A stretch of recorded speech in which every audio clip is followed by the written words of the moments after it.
છઠ્ઠા ક્રમગ્રંથની અંદર આપણે એના પહેલા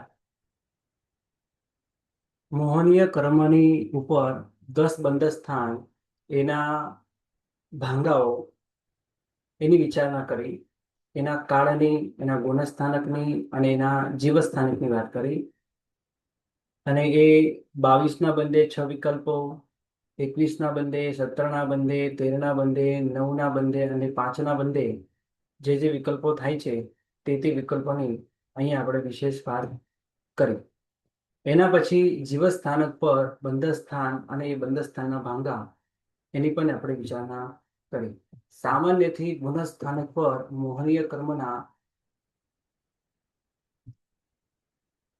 જે બંધસ્થાન છે એની વિચારણા કરીએ. પહેલા ગુણસ્થાનકે 22નો બંધ હોય છે, ત્યાં 6 ભાંગા હોય છે. કાળ બધાને ખબર જ છે: ઉત્કૃષ્ટ દેશન, અર્ધપુદ્ગલ પરાવર્તન અને જગન્યતિ અંતર્ગત. ગુણસ્થાનક 2 જેની ઉપર 21નું બંધસ્થાન છે અને એના 4 વિકલ્પો થાય છે. એનો સમય 6 અવલિકા અને 1 સમય, ઉત્કૃષ્ટતિ અને જગન્યતિ. ત્રીજા અને ચોથા આ બંને ગુણસ્થાનકે 17નો બંધ છે અને એના 2 ભાંગા બને છે: સાદિક 33 સાગરોપમ અને ઉત્કૃષ્ટતિ. આ રીતે ઉત્કૃષ્ટતિ, સાદિક 33 સાગરોપમ અને જગન્યતિ અંતર્ગત. પાંચમા ગુણસ્થાનકે 13નું બંધસ્થાન છે અને 2 એના ભાંગા બને છે.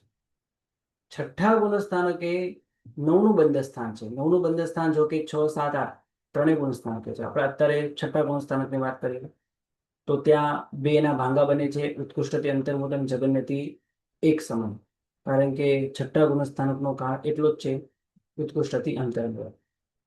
હવે ઉત્કૃષ્ટથી દેશોન અર્ધપુદ્ગલ પરાવર્તન બ્રેકેટમાં લખ્યું છે, તો આ મતાંતરે છે. કેટલાક આચાર્ય ભગવંતો માને છે કે છઠ્ઠું ગુણસ્થાન દેશોન અર્ધપુદ્ગલ દેશોન પૂર્વ કોટી વર્ષ સુધી હોઈ શકે છે.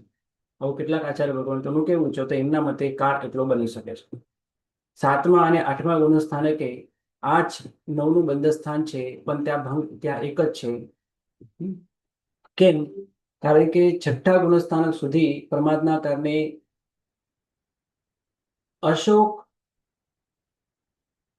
શોક અને અરતિ આ બંધાય છે, પણ 7મા અને 8મા ગુણસ્થાનકે બંધાતા.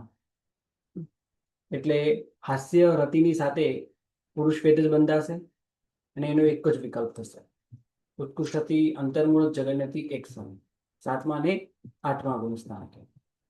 9મા ગુણસ્થાનકે પહેલા ભાગે 5નું બંધસ્થાન, બીજા ભાગે 4નું બંધસ્થાન, ત્રીજા ભાગે 3નું બંધસ્થાન, ચોથા ભાગે 2નું બંધસ્થાન અને 5મા ભાગે 1નું બંધસ્થાન છે.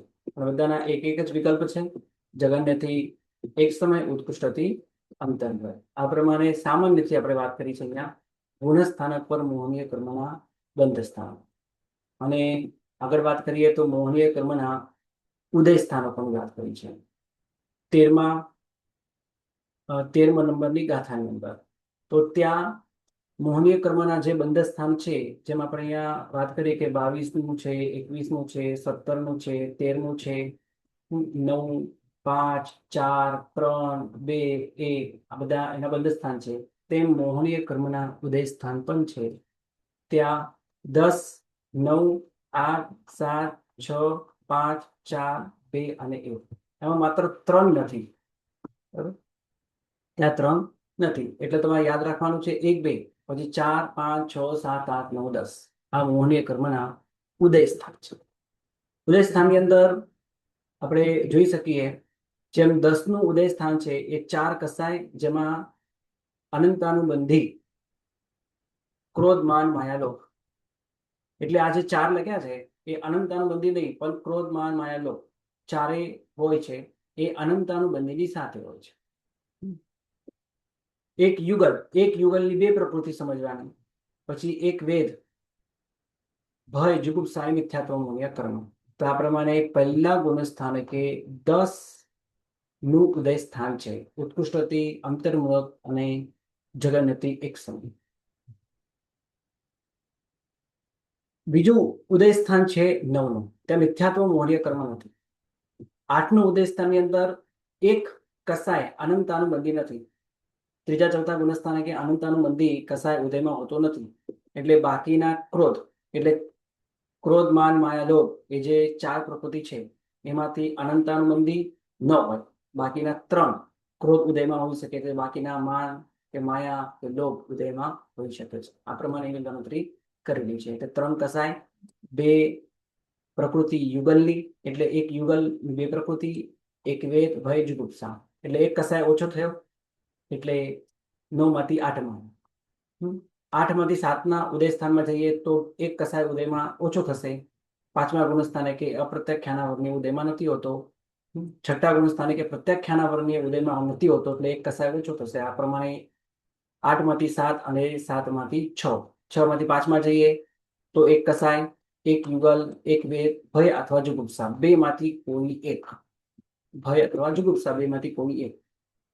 અને આ પ્રમાણે 6ઠ્ઠા, 7મા અને 8મા આ ત્રણેય ગુણસ્થાનકે આ રીતે 6 નું ઉદય સ્થાન, 5 નું ઉદય સ્થાન અને 4 નું ઉદય સ્થાન હોય છે. સાથે આપણે ગુણસ્થાનકને પણ વિચારણા કરી છે. 4 ની અંદર 5 માંથી 4માં જઈએ તો એક કસાય, એક યુગલ અને એક પુરુષ વેદ બંધાશે.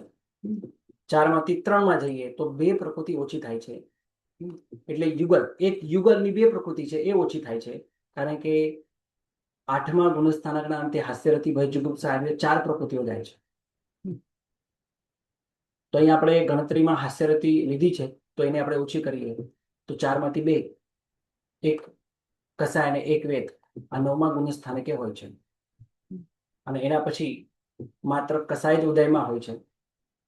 9માના 5મા ભાગે આ રીતે બંને,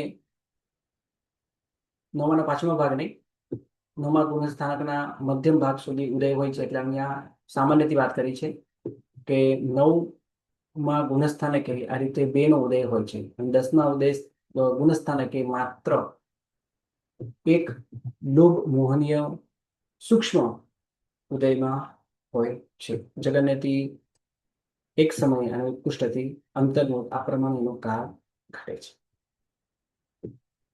એક બેને હમણાં પ્રશ્ન કર્યો હતો કે 9નું જે ઉદય સ્થાન છે આપણે ગુણસ્થાનક વિશે વિચારણા ન કરીએ. કારણ કે આ 9મું ગુણસ્થાનક આમ 6 કે 7 કે 8 આ બધા ગુણસ્થાનક ઉદયમાં હોય છે. તો 9નું ઉદય સ્થાન જે છે એ 9ના ઉદય સ્થાન નો સમય કેટલો, આપણે ગુણસ્થાનકને વિચારણા ન કરીએ તો અંતર્મુખ સુધી ઘટે એવું લાગે છે. કારણ કે 6ઠ્ઠા 7મા ગુણસ્થાનકે પરાવર્તમાને એક એક સમયે ઘટી શકે છે. પણ કોઈ પણ જીવ પહેલી વાર આ રીતે કોઈ પણ અન્ય ગુણસ્થાનકથી આવ્યો હોય તો 6ઠ્ઠે કે 7મે આ રીતે અંતર્મુખ સુધી રહી શકે છે. આ પ્રમાણે મોહનીય કર્મના જે બંધસ્થાન છે, ઉદય સ્થાન છે એની વિચારણા કરી. આવતીકાલે આપણે 1 થી 10 ગુણસ્થાનક ઉપર મોહનીય કર્મના જે ઉદય સ્થાન બતાવ્યા છે એના પ્રકાર તમને બતાવવામાં આવશે. અને પછી આપણે જીવસ્થાનક વિશે પણ વિચારણા. પ્રણામ.